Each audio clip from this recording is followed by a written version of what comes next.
ಇವತ್ತಿನ ದಿನ ಒಳ್ಳೆ ರೀತಿ ವರ್ಕೌಟ್ ಆಗ್ತಾ ಇದೆ. ಎಲ್ಲ ಮತದಾರರು ಕೂಡ ಗ್ಯಾರಂಟಿ ಯೋಜನೆಗಳ ಮೂಲಕ ಪ್ರತಿಯೊಂದು ಕುಟುಂಬದಲ್ಲೂ ಬಡ ಕುಟುಂಬದಲ್ಲಿ ಒಂದಲ್ಲ ಒಂದು ಗ್ಯಾರಂಟಿಯಿಂದ ಬೆನಿಫಿಟ್ಸ್ ತಗೊತಾ ಇದ್ದಾರೆ.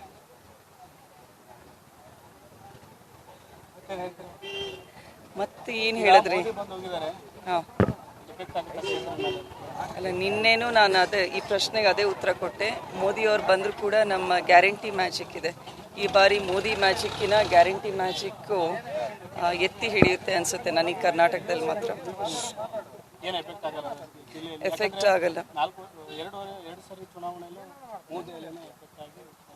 ಅಲ್ಲ, ಅದು ಮೊನ್ನೆ ವಿಧಾನಸಭೆ ಚುನಾವಣೆಯಲ್ಲೂ ಮೋದಿಜಿ ಬಂದೋಗಿದ್ರು.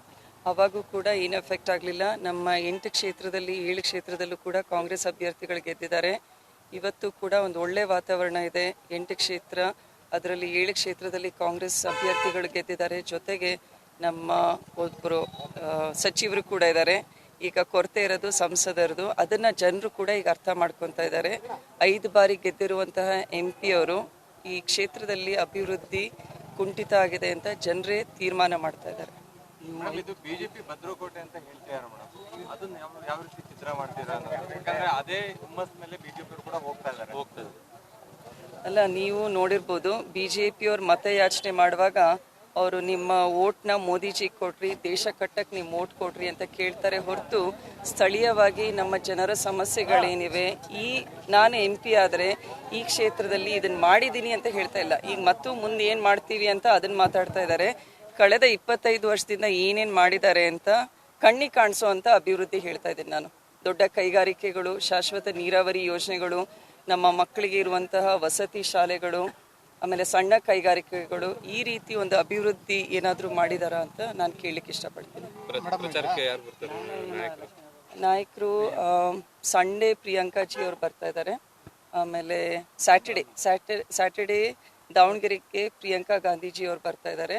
ಆಮೇಲೆ ಭಾನುವಾರ 2 ಕಡೆ ಕ್ಯಾನ್ವಸಿಂಗ್ ಇದೆ, ಹೊನ್ನಾಳಿ ಮತ್ತು ಹರಿಹರ. ಅವತ್ತಿನ ದಿನ ಸಿದ್ದರಾಮಯ್ಯಜಿ ಅವರು ಬರ್ತಾ ಇದ್ದಾರೆ. ಸಿದ್ದರಾಮಯ್ಯಜಿ ಅವ್ರದ್ದು.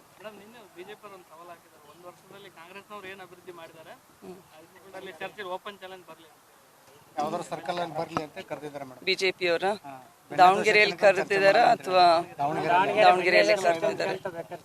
ಮತ್ತೆ 25 ವರ್ಷದಿಂದ ಸಂಸದರು ಏನ್ ಮಾಡಿದ್ದಾರೆ ಅಂತ ಓಪನ್ ಚಾಲೆಂಜ್ ನಾವು ಕರಿತೀವಿ, ತಗೊಳ್ರಿ. ಮತ್ತೆ 25 ವರ್ಷದಿಂದ ಸಂಸದರು ಏನ್ ಮಾಡಿದ್ದಾರೆ ಅಂತ ನಾವು ಕಾಂಗ್ರೆಸ್ನವರು ಓಪನ್ ಆಗಿ ಚಾಲೆಂಜ್ ನಲ್ಲಿ ಕೇಳ್ತೀವಿ. ಮೇಡಮ್, ಈಗ ನಿಮ್ಮ ಪ್ರತಿಸ್ಪರ್ಧಿ ಬಿಜೆಪಿ ಕ್ಯಾಂಡಿಡೇಟ್ ಹೇಳ್ತಾರೆ, ನಾವು ಮೋದಿ ಅವ್ರ ಹೆಸರು ಹೇಳ್ಕೊಂಡು ಮತ ಕೇಳಕ್ ನಮ್ಗೇನಿದಿಲ್ಲ, ಬಟ್ ಕಾಂಗ್ರೆಸ್ನವರು ಪ್ರಧಾನಮಂತ್ರಿ ಹೆಸರು ಹೇಳಿ ಅಂತ ಅವರು ಒಂದು ರೀತಿ ಸವಾಲು ಹಾಕಿದಂಗೆ ಮಾಡಿದ್ದಾರೆ. ನಮ್ಮಲ್ಲಿ ಇದು ಪ್ರಜಾಪ್ರಭುತ್ವ. ಇಲ್ಲಿ ಯಾರಿಗೆ ಮೆಜಾರಿಟಿ ಇರುತ್ತೆ, ನಮ್ಮಲ್ಲಿ ಎಲ್ಲರಿಗೂ ಒಂದು ಆಟೋಕ್ರೆಟಿಕ್ ರೂಲ್ ಇಲ್ಲ, ಡಿಕ್ಟೇಟರ್ಶಿಪ್ ಇಲ್ಲ, ಒಬ್ಬರೇ ಸರ್ವಾಧಿಕಾರಿಯಾಗಿ ಇಲ್ಲ. ನಮ್ಮಲ್ಲಿ ಕೊಯಲಿಷನ್ ಇದೀಗ ಇಂಡಿಯಾ ಅಂತ. ಸೊ ಅದರಲ್ಲಿ ಎಲ್ಲ ಪಕ್ಷದವರು ಕೂಡ ವರಿಷ್ಠರಿರ್ತಾರೆ. ಅವರು ತೀರ್ಮಾನ ಮಾಡಿದ ಮೇಲೆ ನಾವು ಯಾರು PM ಕ್ಯಾಂಡಿಡೇಟ್ ಅಂತ ಡಿಸೈಡ್ ಮಾಡ್ತೀವಿ.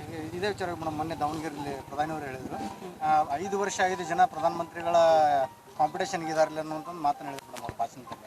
ಅಲ್ಲ, ಈಗ ಜನರಿಗೆ ಮೋಡಿ ಮಾಡಿ ಬೇರೆ ಬೇರೆ ರೀತಿ ಅವ್ರನ್ನ ಡೈವರ್ಟ್ ಮಾಡೋದಕ್ಕಿಂತ ಗ್ರೌಂಡ್ ಇಶ್ಯೂಸ್, ಅನ್ಎಂಪ್ಲಾಯ್ಮೆಂಟ್ ಇರ್ಬೋದು ಅಥವಾ ಜಾಬ್ ಕ್ರಿಯೇಷನ್ಸು, ಈ ನಿಟ್ಟಿನಲ್ಲಿ ಮಾತಾಡಲಿ ಹೊರತು ಬರೀ PM ಕ್ಯಾಂಡಿಡೇಟ್ ಯಾರು? PM ಕ್ಯಾಂಡಿಡೇಟ್ ಡೆಫಿನೆಟ್ಲಿ ಒಂದು ಪಾರ್ಟಿ ಮೆಜಾರಿಟಿ ಬಂದ ಮೇಲೆ ಒಂದು ಕನ್ಸೆನ್ಸಸ್ಸಿಗೆ ಬರ್ತಾರೆ ಪಾರ್ಟಿನಲ್ಲಿರೋರೆಲ್ಲರೂ, and they will select the right candidate for the PM post. News first, ನಿರ್ಭೀತಿಯಿಂದ ನಿಮ್ಮ ಪರವಾಗಿ.